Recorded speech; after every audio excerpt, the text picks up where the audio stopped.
సలోమోను రాజు తన పాలన 4వ సంవత్సరంలో యెహోవా ఆలయాన్ని నిర్మించడం ప్రారంభించాడు.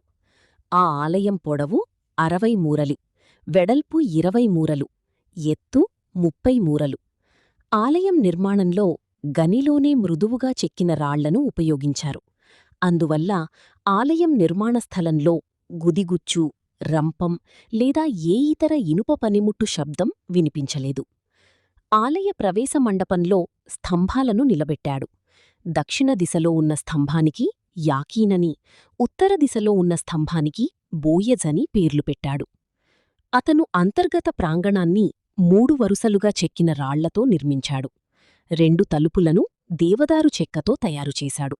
వాటిపై కెరూబులు, దేవదూతలు, తాటి చెట్లు, వికసించిన పువ్వుల ఆకృతులను చెక్కి వాటిని బంగారంతో కప్పించాడు. ఆలయం లోపలి గోడలను దేవదారు పలకలతో కప్పి నేలనుండి పైకప్పు వరకు అందంగా అలంకరించాడు. నేలను దేవదారు చెక్క పలకలతో పరచాడు. అతను ఒలీవ్ చెక్కతో 2 కెరూబులను తయారుచేశాడు. ఆ 2 కెరూబులు ఒకే పరిమాణం మరియు ఆకారంలో ఉన్నాయి. ఆపై మొత్తం లోపలి భాగాన్ని బంగారంతో కప్పించాడు. అంతర్గత పరిశుద్ధస్థల ప్రవేశానికి ఒలీవ్ చెక్కతో తలుపులను చేసి వాటిపై కెరూబులు, తాటి చెట్లు, పువ్వుల ఆకృతులను చెక్కి బంగారంతో కప్పించాడు.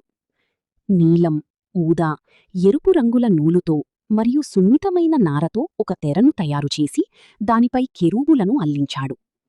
సలోమోను దేవుని ఆలయంలో ఉన్న అన్ని పాత్రలను కూడా తయారుచేశాడు. బంగారు బలిపీఠం, సమర్పణ రొట్టెల కోసం పట్టికలు, పరిశుద్ధ బంగారు దీపస్తంభాలు. తర్వాత యాజకులు యెహోవా నిబంధన మందసాన్ని ఆలయంలోని అంతర్గత పరిశుద్ధ స్థలానికి తీసుకువచ్చి కెరూబుల రెక్కల క్రింద దాని స్థానంలో ఉంచారు.